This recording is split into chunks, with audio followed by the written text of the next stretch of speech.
Which of these stories will you be talking about tomorrow? Warrantless wiretapping and the desperate midnight ride to John Ashcroft's hospital bed to get the then Attorney General still hazy after they cut out his gallbladder to personally approve secret intelligence gathering on Americans even without court orders. The new report of the Inspector Generals from CIA, NSA, DNI, Pentagon, Justice. President Bush ordered Alberto Gonzales and Andy Card to go to Ashcroft's sickbed and get his signature no matter what. Sir, did you send your then Chief of Staff and White House counsel to the bedside of John Ashcroft while he was ill to get him to approve that program? And do you believe that kind of conduct from White House officials is appropriate? Kelly, there's a lot of speculation about what happened and what didn't happen. I'm not going to talk about it. It's a very sensitive program. The inspectors general not only nail Bush in another lie and another crime, but also in ordering other secret surveillance, which has still not been made public. And that when his White House got its first post-9/11 threat assessment, it padded the language. It inserted its own paragraph, which it later then quoted as justification for the other secret surveillance. And the Panetta admission. Whatever he found out about a secret CIA intel program he stopped, House Intelligence Subcommittee on Oversight and Investigations Chair Jan Schakowsky says investigations are mandatory because laws may have been broken. Good evening from New York. As often seems to happen in the late afternoon of summer Fridays, two lingering mysteries of Bush administration misdeeds have been definitively solved in our fifth story on the countdown. One, how intelligence was manipulated in the immediate aftermath of the September 11th attacks. And two, who it was who called John Ashcroft as Attorney General as he was recovering in the intensive care unit of a Washington, D.C. hospital, orchestrating the failed attempt to get him to reauthorize the government spy program.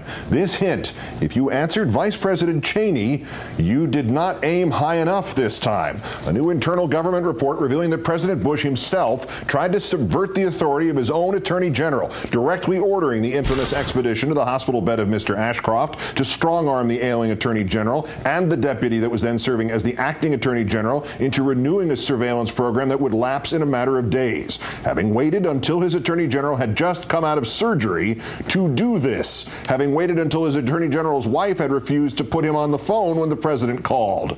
Quoting from page 24 of the report today, on March 10, 2004, President Bush instructed him, then White House counsel Alberto Gonzales, and Chief of Staff Andrew Card to go to the George Washington University Hospital to speak to Ashcroft. Card called the hospital and spoke with an agent in Ashcroft's security detail. Ashcroft's wife told the agent Ashcroft would not accept the call. However, at 6:45 p.m., Card and the president called the hospital and, according to the agent's notes, insisted on speaking with Ashcroft.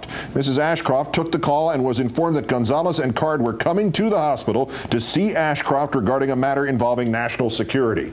You will recall that 2 years ago, that former Deputy Attorney General James Comey finished the rest of the story in gripping Senate testimony, recounting that Ashcroft still shot down the president's entreaties in spite of being in a weak and drugged-up state.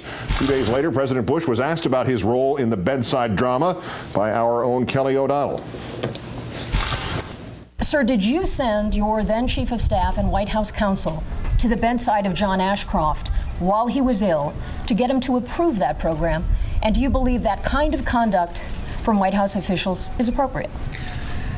Kelly, there's a lot of speculation about what happened and what didn't happen. I'm not going to talk about it. It's a very sensitive program. I will tell you, however, that the program is necessary. Was it on your order, sir? As I said, this program is a necessary program that was constantly reviewed and constantly briefed to the Congress. It's an important part of protecting the United States. George Bush's officially confirmed deception was not just by omission, but also by commission. The report, prepared at the request of Congress, also revealing that in the days after the 9/11 attacks, the president authorized secret surveillance activities beyond controversial warrantless wiretapping, activities which have still not been made public. They are referred to in this report as the President's Surveillance Program. Equally unsettling, the report also stating that an unnamed White House official inserted a paragraph into the first threat assessment prepared by the CIA after the 9/11 attacks, which was then used to justify the extraordinary intelligence matters. Time now to turn to our own political analyst, Richard Wolff. Richard, thanks for your time. Good evening. Good evening, Keith. President Bush directly orchestrating the infamous expedition to the hospital bed of Attorney General Ashcroft, long suspected, long reported, now official. For what might be the first time, the answer to that kind of mystery was confirmed to not be Vice President Cheney. How significant is the official nature of this investigation? Well, I've always thought it was convenient for people to lay all the blame at Dick Cheney's door. It was convenient for the Bush administration officials because they could paint President Bush as being a good cop to the bad cop of Dick Cheney. Convenient for Bush's critics as well because they had someone easy to caricature and to portray as being unmitigatedly evil. And then you got convenient for Dick Cheney because he could seem scarier than reality. And in actual fact, what you have here is a real undermining, not just of the Bush-Cheney dynamic, but the self-image of President Bush, of someone who played by the rules and had a common sense of decency no matter what he was up to. And really this gets to the heart of that. It undermines that self-image because this wasn't just a sort of midnight rush because there was a deadline. This was a well hashed out debate where the chief law enforcement officers of this nation said the program was illegal. He was trying to do an end run around the law, and there's no two ways about it. It was indecent and, as it happens, illegal. At that news conference, 2 days after the former Deputy Attorney General, Mr. Comey, revealed the incident, the clip we heard there, the president played coy when asked about it. Is not a lie by omission still a lie? Well, I'm not sure that it is, actually. This was the typical kind of dodge that the president would have at the time, and it was obvious what he was dodging. Really, if you listen to that answer, the answer is, well, it was necessary. In fact, anything is necessary if I say so, because these threats are so dangerous. So really, these legal debates and quibbles you're having are a bit like the Geneva Conventions, some old-fashioned, archaic academic theory. And that is itself revealing insight into his mentality. So I think there's something worse than whether you're lying or being fully truthful or half-truthful, and that's whether the president abides by the laws. Yeah, the one other word in there that was left out, quaint. Quaint fit into that description of both the treaties and the idea of telling the truth to the American public. This other thing in the report, the unnamed White House official who added a paragraph into the first threat assessment after the 9/11 attacks. Obviously, he's delivered this thing by the CIA, adds something in it, and then they take that addition, quote it as part of the CIA threat assessment, and use it to justify the extraordinary intelligence measures.